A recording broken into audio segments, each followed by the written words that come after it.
ባላና ሸፈነ ትኸይድ ኮይና ያው በቀሊሉ ካብ ፀሓይ ሓደጋ ኣይወፅእ ኣልቲካ ዕዳጋ ሱቅ ትብል ማለት እዩ ናመበል ካለ ኣይትሽፍና ስለዚ እንታይ ተድሊ ባላ ኣይትሽፍን እንታይ የድሊ ሰብ ከምዚኣ ብሉ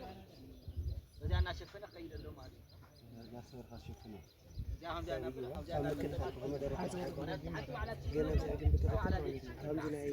ናይ ልገር ዝኾነ ያው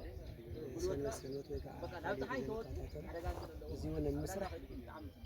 ሕዚ ኣብ መጋግባ እንታይ እዩ ዝዋና ማለት እዚኦም ክነልምዖም ተኾይና እንታይ እዩ ዘሎ ማለ ኤርክ ነገርካ ተዘርክ ሸየተ ኮይኑ ተወሊዕና እየ ወፃዮም ኣታዊኦም ብጣዕሚ ብዙሕ መለካ ለክተጋጋ ወሲሳውን ላዕለን ኣለዎ ተጠቃሚ ዓብዪ መጠን ክሰሎ አንተ ለምሳሌ ሻት እንዴት كيلو خكم سايز نتن فلالي كاب سلست خيلو